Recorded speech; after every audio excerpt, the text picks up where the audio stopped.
So there's this thing which is going on in Ghana. As I'm speaking to you now, Ghanaians are really, really pissed off because we are currently learning that the Igbo tribe, the Igbo tribe, which is one of the biggest tribe in Nigeria. You know, when you go to Nigeria, we have a lot of tribes. You have the Yorubas, the Igbos, and a whole lot.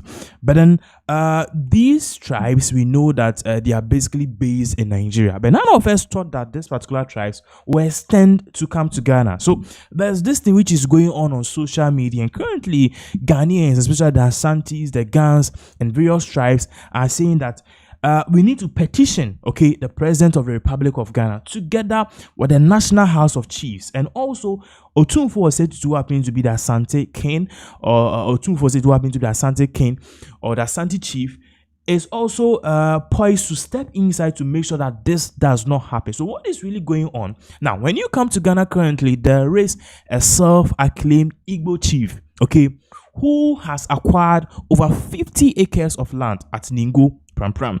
And this particular acres of land that he has acquired, we are learning that he basically wants to establish a kingdom, an Igbo kingdom in Ghana. Now, we know that this, I don't know, but many people are saying that this is actually against the law because you can't actually do this in Nigeria. Imagine the Ashanti kingdom, imagine the Gan Adangbe kingdom going to Nigeria, acquiring acres of land to primarily establish themselves as an ethnic group in the country. We know what Nigerians will do. They will definitely say this is just against their law, their culture, and they are going to make sure they rebuff all of this, and none of this even comes to reality. I'm talking about the Ashanti kingdom establishing themselves in Nigeria as a kingdom, because that is not the traditional way that things are done. The indigenous people maintain their land, and that is how it is. Now, many people on social media are talking. Now, the video we are going to watch explains what the motive behind this man, because currently as I'm speaking to you, John Dramani Mahama, his name has appeared here, and just as many people were thinking that John Dramani Mahama was going to be the savior, he was going to step into this whole thing and make sure that this thing never ever becomes a reality, we are learning that there's even a picture of him together with John Dramani Mahama, as you can see, sharing pleasantries. And we are learning that this was either before the elections or after the elections. There are even more videos of him dining and talking with His Excellency John Dramani Mahama. There's a video of them that is a self-acclaimed Igbo chief talking about how they want to establish, or they are beginning the phase of establishing an Igbo kingdom right here in Accra. After that, it spreads to other parts of the country. Let's watch this video. When we come back, we dive into the details and see what is really going on, looking at the other perspective from the National House of Chiefs here in Ghana, saying that they will make sure they protest this and this never becomes a reality.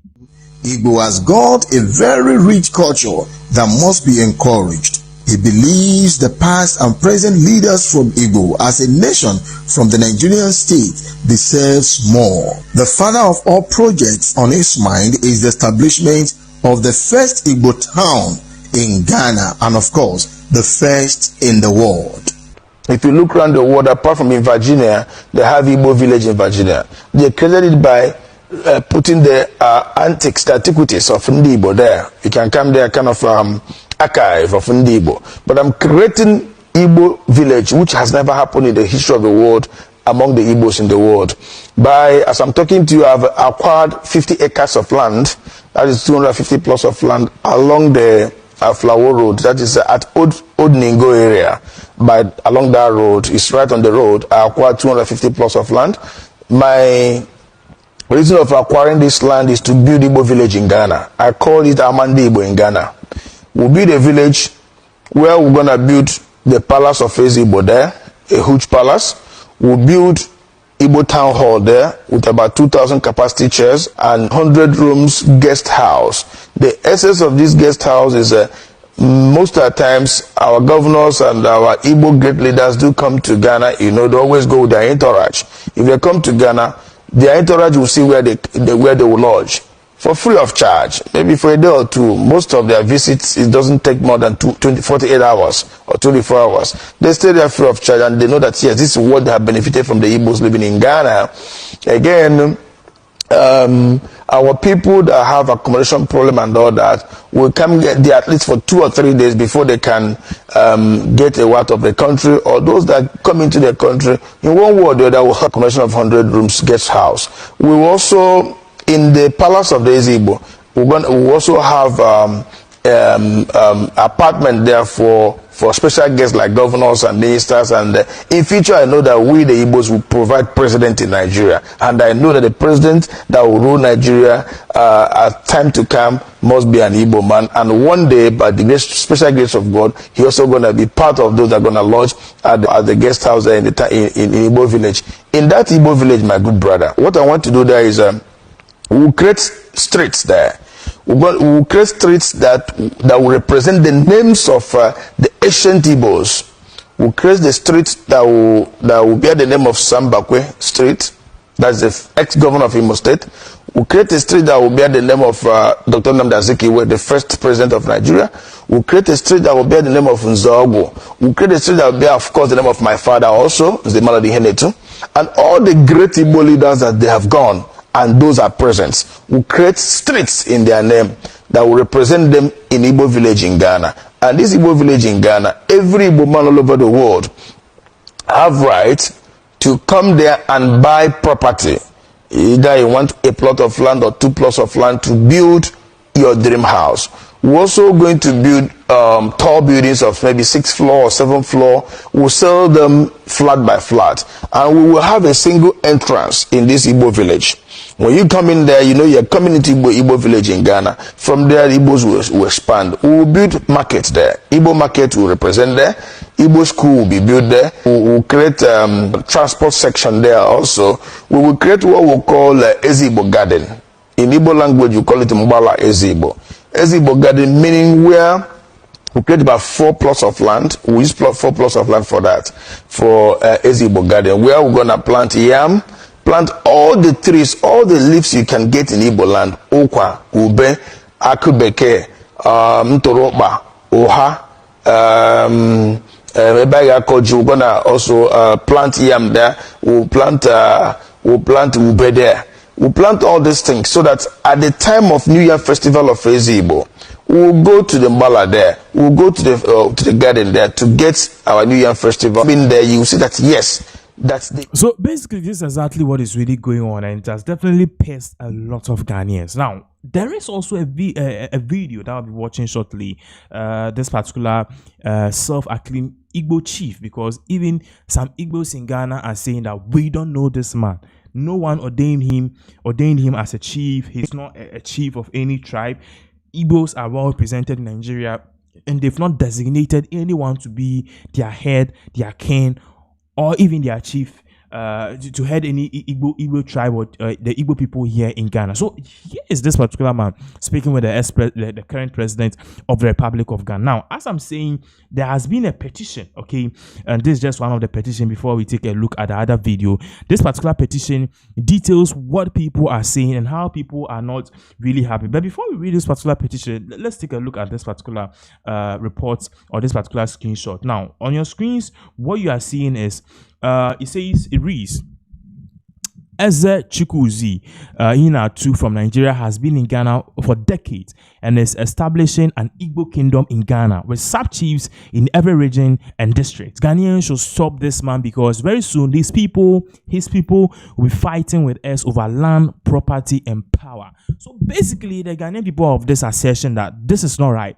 We can't do this in Nigeria. We wouldn't even dare. So why are they doing such a thing here in Ghana? And who is even allowing it? Ghanaian or the Ghanaian land or Ghana's land belong to Ghana's the Ghana people and also the indigenous people. I'm talking about those who migrated here 500, 400, 600 years ago. I'm talking about Ashantis, the Ganadangis, the Ewes, the Anglos, the Northerners, the Hausa, the Dagombes, the Kokombes. The Ghanaian land doesn't belong to any Igbo person. If we are acquiring tribes, if we are acquiring land and building tribes, then we might as well need to start doing that thing in the United States of America. It doesn't, and it wouldn't happen in the US. And even Ghanaians, our tribes can't even establish themselves in Nigeria. So you should get a point where this whole thing is coming from. Now let's read this particular petition when after we are done, we take a look at the video in question that has really got people scratching their heads. As you can see, it says, we don't want an Igbo tribe or an Igbo king in Ghana, and it reads, Ghana is for Ghanaians. As a proud Ghanaian, I strongly condemn the decision to allow the Igbo community to host their Yam Festival on September 21st, a day set aside to honor for Dr. Kwame Nkrumah, who led the fight for our nation's freedom and independence. This day is sacred to our national identity, and no foreign cultural event should be allowed to overshadow it. So aside from the Igbos trying to say, hey, we want to establish ourselves in Ghana, hey, we want to do this, they are also saying that they need a national holiday for themselves, a national holiday for them to celebrate their festival, their Yam Festival. And Ghanaians are saying this is outright stupidity. We don't need them to do that, because on that particular 21st September, that is when we honor Ghana's president, Dr. Kwame Nkrumah. So basically, what they need to do is to go to Nigeria and have their festival. It further reads, it is not only disrespectful to the memory of our founding father, but it also reflects a growing disregard for the concerns of Ghanaians. We cannot and must not remain silent when the national legacy is being undermined. No Ghanaian tribe will be permitted to organize such a festival in Nigeria on a day of national significance to Nigerians, and we expect the same level of respect here. Moreover, Ghana's constitution does not recognize any foreign national claiming kinship on our soil. The act of an Igbo individual declaring himself a king in Ghana is unconstitutional, unlawful, and unacceptable. Ghana is a peaceful, sovereign nation, not a playground for diaspora's theatrics. It further goes on to say, if members of the Igbo community wish to celebrate such a festival, they are free to do so in their homeland, Nigeria. As I was saying, Ghana is for Ghanaians. We welcome all foreigners in peace, but not at the cost of our sovereignty, our culture, or our constitution. Katichi Nana Kofi Amwa Emmanuel, a concerned citizen to the Republic of Ghana. So this basically was shared by Sadiq Adams, and basically we see that many people are saying that this is not right. I mean, when did we start allowing this nonsense? Basically, Nigerians coming, claiming a national holiday, and even going as far as to buy lands, name it an Igbo kingdom, and plan for them to expand to other regions. It doesn't happen that way. Imagine Ghana Dangbes cannot even go to Ashanti kingdom to establish themselves there. They can buy lands and own properties, but they can't establish a Ghana kingdom in Ashanti. It doesn't happen. It doesn't happen.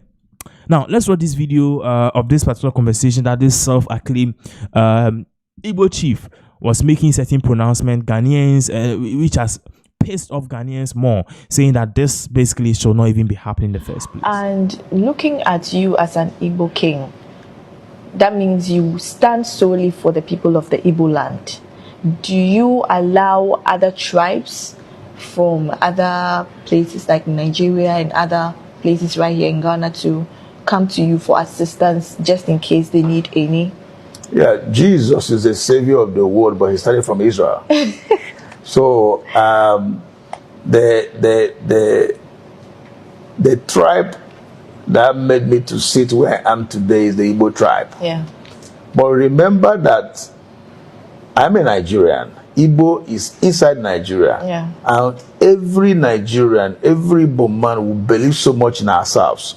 As soon as you cross the border, you are not seeing like Igbo again, like Yoruba again, like Hausa again, but you see like a Nigerian.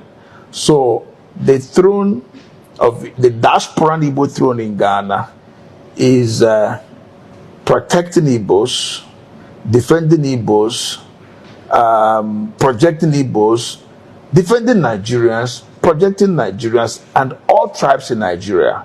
In extension, also support everybody that comes around us, irrespective of the country where you're coming from and the tribe where you're coming from.